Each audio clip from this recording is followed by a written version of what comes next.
And I don't want to get involved in all the 7 weeks, but just let me give you in a nutshell, mamish in a nutshell.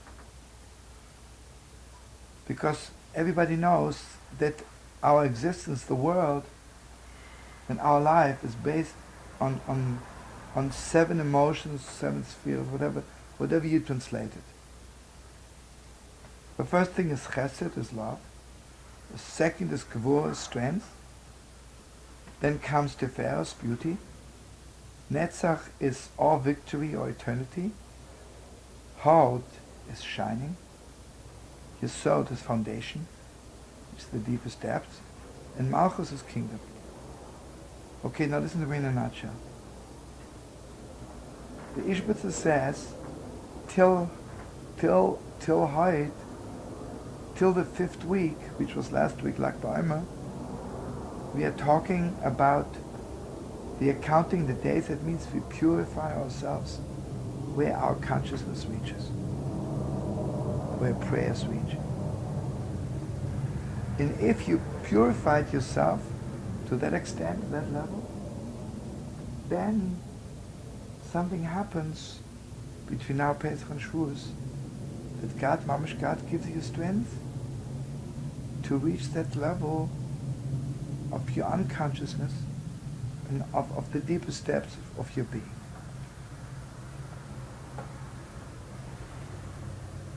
You know, Reb Nachman says a gewalt teure. Reb Nachman says when you count the Omer, I wouldn't say in every synagogue, but you know, all Chassidim, they would count the days. I never knew why it is. Mamish on the level of crying of the heart. It was not praying. When they would count the day, it was not like making a broch of an apple. It was on the deepest depths of crying.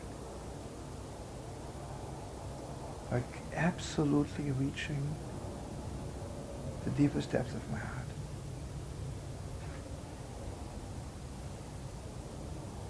Let's put it this way, you know. Anything which really affects my very being, my heart is right there, right? Let's put it this way. Imagine you love somebody very much. You have to say goodbye to them. If you love them on the level of prayer, then it's very hard to say goodbye. Like your mom would pray, I wish you wouldn't leave.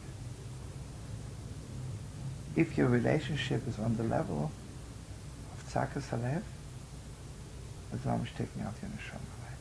It takes out your soul. Because crying is so strong. Doesn't mean you have to sit there and cry. Mamish, deepest crying of the world, right? Deepest depths. Well, again, not saying goodbye when you meet somebody you love, you know. If it's just an answer to your prayer, it's beautiful. If it's mamish, this was the answer to my crying, it's something completely different, right? So, imagine if I want to learn on the level of praying, so when I'm learning, I'm very happy. If for me learning is on the level of crying, you know how much fire I'm learning, and how deep that learning gets into my bones. You know, for some people, Shabbos, it's beautiful. They pray, I should have Shabbos, so I have Shabbos. Some people must cry for Shabbos.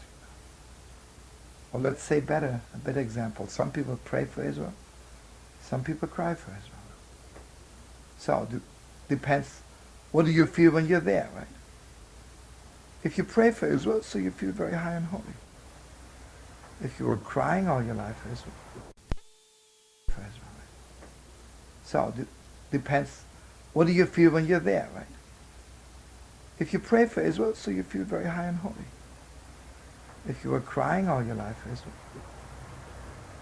so when you get there, I mean, what I want to tell you, Bob, it's basically what the Ishbitzer says.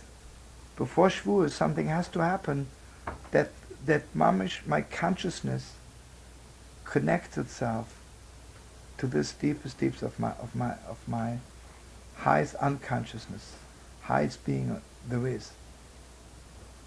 Because in order to stand on Mount Sinai and receive God's words, it has to reach the deepest, deepest depths of my being. The absolute deepest depths of my being.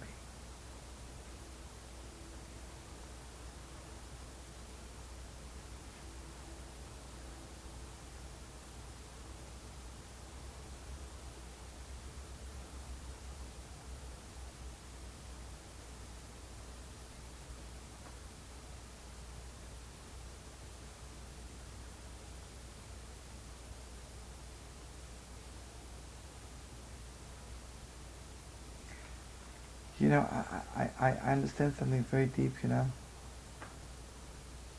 Maybe something I pray for, God can tell me yes or no.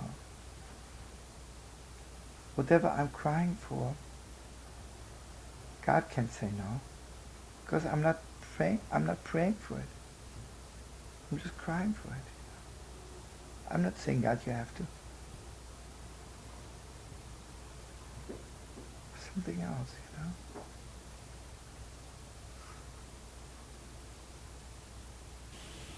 Okay, I have to repeat this a little because my holy brother in the school just came in. We were learning a little bit from Ishbitzer that, you know, the question is not, it's very important what you do, what you don't do consciously.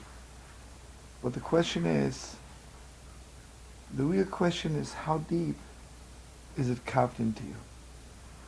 How deep is it inside of you? What happened to Indra? She's just come. Oh, okay. Good.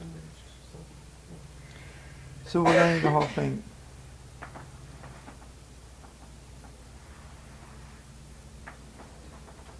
So he says like this, Ishbitzer.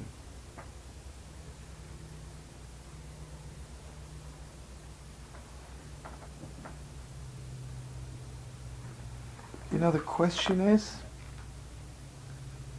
sometimes it's possible, God forbid, to do wrong. But it's possible to do wrong maybe consciously. But even while I do wrong consciously, unconsciously, mamish, I didn't move 1 inch away. Unconsciously, I didn't move 1 inch away. Possible. Now he says something very, very deep.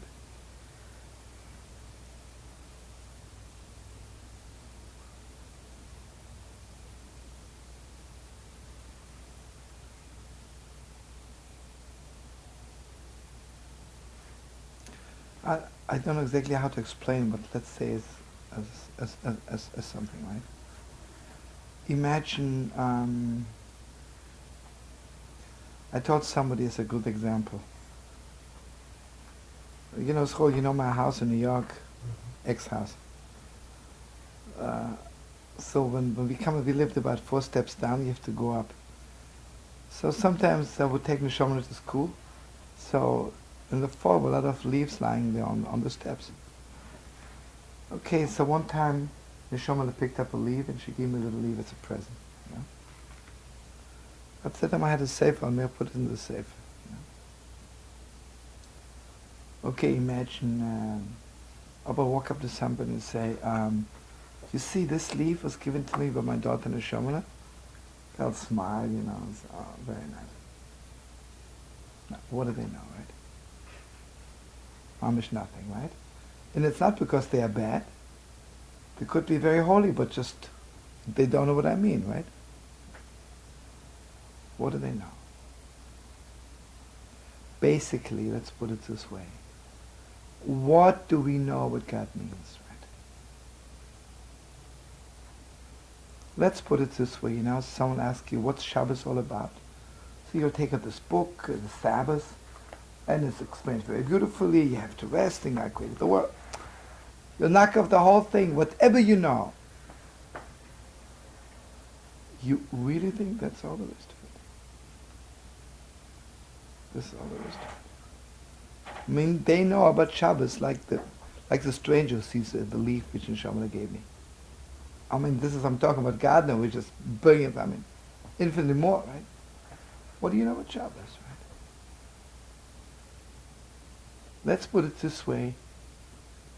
I'm just coming back from the Holy War. So I meet Mr. John McCarthy and have nothing against him. I say, Mr. John McCarthy, I was with the Holy War. He said, very interesting. What does he know, right?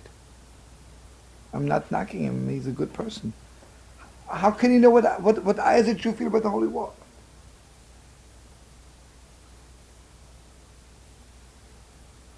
So now it's the Ishbitzer Says about her. The first 4 weeks of counting the Omer, we are purifying ourselves consciously to know a little bit what God says, to listen to God. The last 3 weeks, we're getting into mamish, the deepest depths of the unconsciousness, of the higher consciousness, the deepest depths there is. And he says, unless you reach that level of the deepest depths of your being, you don't really know what God means. You don't know what God means. So that means the last 3 weeks, we're beginning to taste a little bit what God means. Now he says the deepest depths, which really is the deepest depths. Imagine if I know all about the Sabbath, and I even wrote a book about the Sabbath. And I can give you like a course on the Sabbath and teach at the Hebrew University in Jerusalem on the Sabbath. I'll never give it over to my own children. Yeah, they know the mechanics, won't catch on. But if you have this taste of Shabbos, if you have a little bit of a taste, what God really means, then I'm giving it over to my children. So everybody knows this week is the week of foundation of giving it over to our children. Because this is the deepest depths, the acid test for your unconscious or higher consciousness is, how much are you giving it over to your children? How much can you give it over to your grandchildren? So he says like this.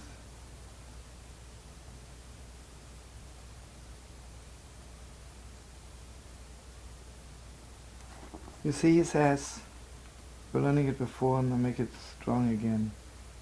Knowledge reaches to a certain depth of my soul, but not deeper than that. Then there was a different kind of knowledge. Not a head knowledge. Not even a heart knowledge. Some kind of depths. There is something very deep which reaches the deepest depths of my being. Different kind of knowledge. And this is the light which is beginning to shine into us now. The last 3 weeks before Shavuos. This kind of God knowledge, a completely different